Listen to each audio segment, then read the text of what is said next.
Hey, hey, we are right next to Raymond James Stadium where you see the Bucs practicing. We are at One Bucs Place, the Buccaneers training facility. First Take NFL training camp tour continues. Today is our final stop, and we are so excited to be down here in Tampa, Florida. A lot of the players, as you just heard, joining us: Levante David, Jameis Winston, Gerald McCoy, and Doug Martin. But meanwhile, welcome into First Take. Molly Karam here with Stephen A. Smith, Ryan Clark. Max has the day off. What's up, man? What's up, brother? What's up, man? I see you out there pumping up the show, getting everybody ready. You ready? I'm ready. You ready? I'm ready. Okay, nice suit. See, that's why I was setting it up, because they already knew who was going to dominate the show. Well, you know better. They know better than that. They know better than that. I must admit, I appreciate the pocket squares. Usually bizarre. I went your route this year. I like that, though. Hey, I like that. You guys both look clean. You look good. And yes, Right. Max is at a boxing fight in Oakland, so he will be back with us. And we were supposed to be outside in the Florida, sun shining the whole bit, but it's about the thunderstorm and all of that stuff. So we indoors. I'd like to say that I'm depressed about that, but I'm not going to be sweating. So no, I'm a little cooler in here. This humidity out here is different. So no It's not excuses. Bristol. We got to bring it. So let's get into it. Up first, we begin with Nick Saban, who is making headlines this week after the mother of defensive back Maurice Smith told the Atlanta Journal-Constitution that Alabama is blocking her son's transfer to Georgia.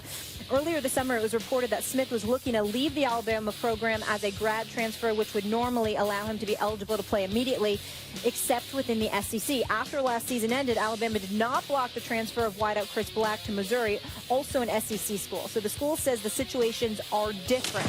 Here is a statement from Alabama. The student-athlete Black elected to have surgery in the middle of the season and left the program because of the timing of his departure. His scholarship was not renewed, and he requested to use the graduate transfer exception through the SEC. Our decision in this situation to support the SEC waiver was the exception and not the rule. We remain happy to assist Morris to enable a transfer to any non-SEC school and have been doing everything requested regarding that throughout this process. Stephen A., is Alabama being fair or foul? They're being not only foul, it stinks to the high heavens. And I'm not going to absolve Kirby Smart, the former defensive coordinator of Alabama, who's now the head coach at Georgia. I'm not going to absolve him from this diatribe that I'm about to go on either. Let's take Nick Saban into consideration.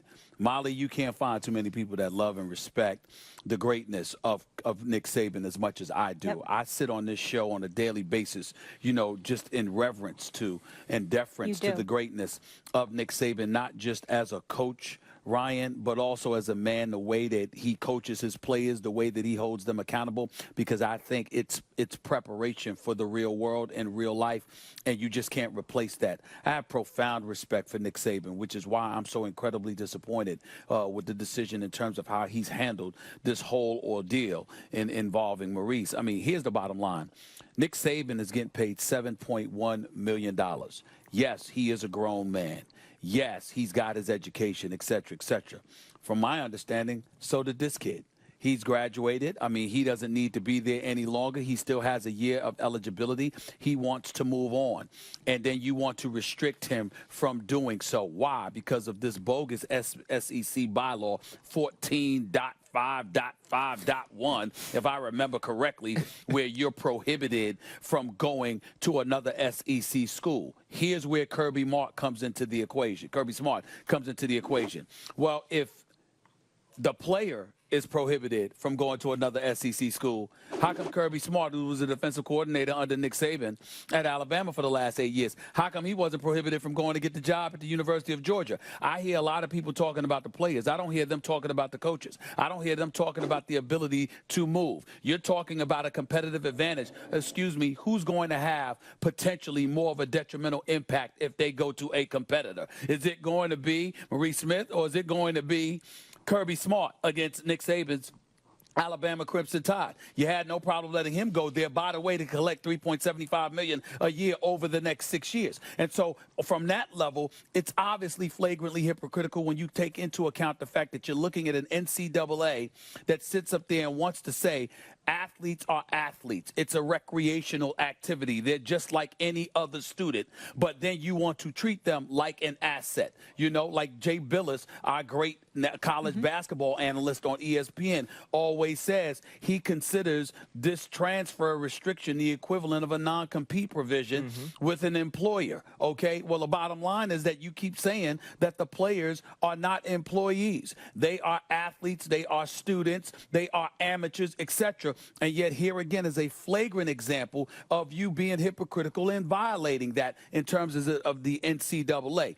Nick Saban has made an exception with Chris Black. He should make an exception here. He should handle this with the decency it deserves. He's Alabama, for crying out loud. They've won 4 of the last 7 national titles. Losing this gentleman or allowing him to transfer somewhere else is not going to be a devastating blow to your franchise. And I don't think everybody's talking to Nick Saban. They keep talking about the rule. They're not talking about a core decency involved in all of this. You're Nick Saban. You're better than this. And you should do better than this when it pertains to this particular athlete, particularly when you consider the fact that Kirby Smart was allowed to leave the program to go and be the head coach at Georgia, and I think he's going to be far more detrimental to impeding the success or the progress of Nick Saban and Alabama playing within the SEC than one particular player. And then the last point that I'd like to make before I get to you, Ryan, is getting to Kirby Smart. Again, he's going to make $3.75 million. Think about this. We're talking about the SEC here, talking about a player. Their TV deal alone is $347 million. They get additional $17 million for the NCAA tournament. They get an additional $112 million for bowl games. All totaled, their TV deal, just the SEC conference, their TV deal, although it's not just football, it's all sports, their TV deal is $476 million. That's $90 million more than any other conference. And you're going to give us this transfer restriction? And then you got Kirby Smart at Georgia with this kid, A.J. Turbin. Okay, you don't want him, or you don't want him to go to the SEC. But then you're going to sit up there and say, well, you could go to other schools in Florida, but not Miami, not Florida State. I mean, are you kidding me? You got a lot of nerves, a lot of gall. There is something that needs to be done. We all need to step up and speak out against the SEC conference, speak out against Nick Saban and Kirby Smart on this issue. I'm in no way denigrating the greatness as a coach and as a man of Nick Saban. I'm only talking about this one particular issue as it pertains to transfer restrictions. The SEC, Kirby Smart, and more so at this moment, Nick Saban need to be called on the carpet because this is flagrantly wrong. See, so here's the thing.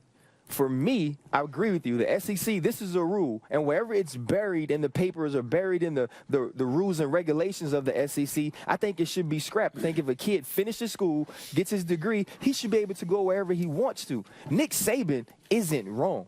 Kirby Smart isn't wrong in the sense of this one kid or in the sense of Kirby Smart going to get his money. I totally agree with you on A.J. Turbin about him not being able to go to Miami, which is where his former coach, Mark Richt, went. Georgia Tech, he can't go there because it's an opponent of Georgia, a rival of Georgia, him making that decision. But as far as the SEC, unless the SEC changes their rules, unless the NCAA changes their rules, Nick Saban is in full within his rights as far as a coach, as far as a member or an employee of Alabama, the University of Alabama, to keep this kid from transferring anywhere he wants to. And if you look at the Chris Black situation, what we didn't speak of, Chris Black was smart. When he decided to put his papers in and he decided to leave, it was the week they were playing LSU.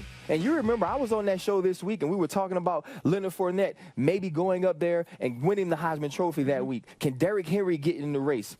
LSU was coming in undefeated and number 2. Alabama coming off of Ole Miss. They just didn't file the papers to deny. You have 7 days to do it, and Alabama just didn't do it. And that's why he was allowed to go to Missouri. The thing that Nick Saban's fighting here, he's not fighting Maurice going to this school. What he's fighting is the next guy that wants to leave LSU that may be detrimental, Alabama, that may be detrimental to what they're trying to do, what they're trying to accomplish. The next guy who wants to leave, who they don't want to play. If you start making exceptions for this guy, because maybe you look at him and say, you know what, if Maurice Smith goes to Georgia, is he going to scare me? is it going to be a problem to play him? Obviously, he doesn't feel like it will be because he has Mika Fitzpatrick. He has Cyrus Jones, who was there last year. Now, we got to start talking to these kids who go to these schools and get fooled that, oh, I'm going to play early. Oh, I'm going to be a star there. I'm a 5-star, 4-star player. This is what Nick Saban told me. This is what Kirby Smart told me. And start educating them on, listen, you're going there to get your degree, but if you're talking about playing, the next Maurice Smith that comes out, that's a 4-star kid, they're going to get him too. And if you don't show early enough, you may not play because they're going to keep bringing them in and keep having people at your position. And the rule says that if you leave, you can't go to an SEC school. So though I don't agree with everything Nick Saban does, and I played for him, I had to go to his office my junior year. I'm walking off the field, taking my pads off, and somebody stops me and says, Ryan, don't let him get to you. You have a chance to play in the league. So I know how hard it is to deal with him. And you're right, he makes men. But if the rules and regulations say he can keep this kid from going to school, he is not wrong. Now, we may want him to be a better person, Stephen A. Right. Because we want him to show better. Right. But he's not wrong by not letting this kid go. Let me say this to you. And I'm very surprised and, dare I say, disappointed, Ryan Clark, that you wouldn't agree with me on this particular situation. But I'll forgive you because I'm here to educate, my man. Let me ask you a question, Ryan Clark. Are you familiar with the Alabama program prior to the Nick Saban era? I am. I played. So some dude named Mike Schuler had 4-9, 6-6. He had a 10-2 season. He went 6-6 his last season there. Mike Schuler. He said before he was gone, right? He's got some restaurants. That sounds really familiar. Mike Schuler, right? But not only that, where did Nick Saban, of his 5 national championships on his resume, where did the first one come? Came at LSU? Yeah, came at LSU, right? That's where you play, right? Came at LSU, right?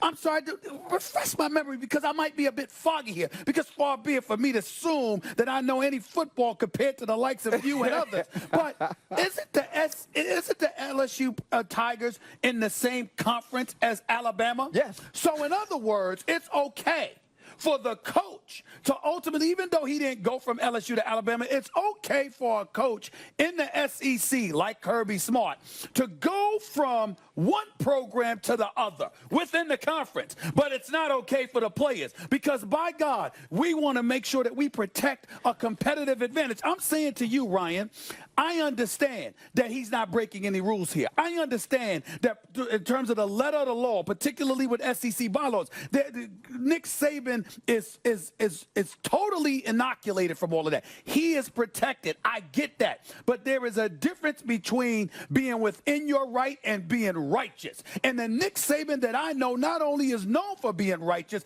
but self-righteous on many occasions because he does not hesitate to preach about what's right and wrong and the things that we should be doing and the things that we shouldn't be doing. This man is a football coach. He's a 5-time national champion. He's won 4 of the last national championships at Alabama. And this is the same guy that will take time out of his busy schedule because he's loaded with a busy schedule and will take the time out to chew out the media on any different day because of what he believes. But here you are conducting yourself, hiding behind the SEC bylaw in order to do something you must know is unrighteous. Because I got news for you. Nick Chubb or somebody could elect to transfer from Georgia to Alabama. They'll be stopped. Who's more valuable, Nick Chubb or Kirby Smart, if Kirby Smart can coach? Who's more valuable, Derrick Henry when he was at Alabama or Nick Saban? It's Nick Saban. An elite coach could, in all likelihood, do more damage to the opposition than one in particular player. But they let them go. They let them go, not only get and leave a program to one another, but get paid lovely for it. You're talking about 2 different things, though, and you're asking Nick Saban to be righteous.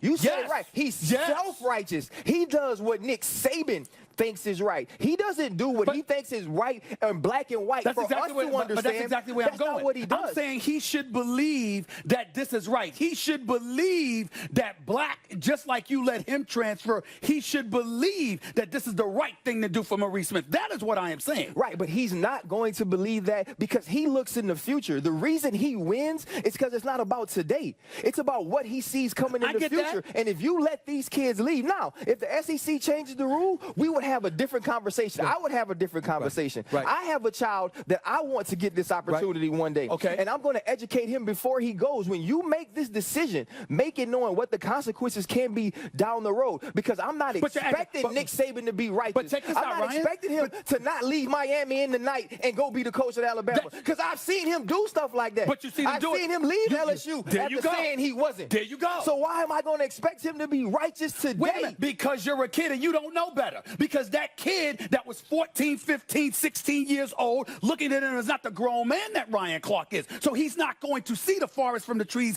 and recognize what I don't want to call it duplicitous. I don't want to call it corrupt. I don't want to say the wrong word here. But they're kids for a reason. That's why when you walk into a house, you say, I'm walking into that parent's home. I'm making sure I talk to those parents because I want them to know that their son is going to be in good hands with me. I'm saying you can't expect a kid to see the forest from the trees the way we do as adults. So if you are Nick Saban or any other coach out there, I do expect you to be righteous, not just self-righteous. I do expect you to sit there and go like this. You know what?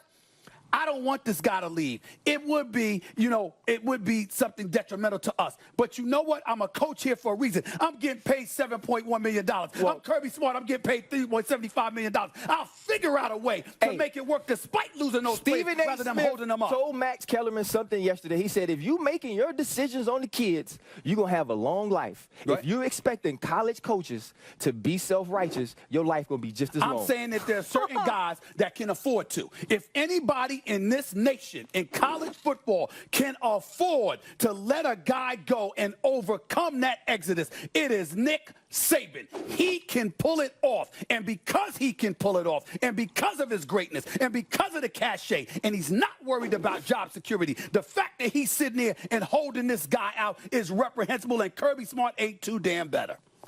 First take hot out of the gate from Tampa. Our Super Bowl champ over here bringing it too. When we come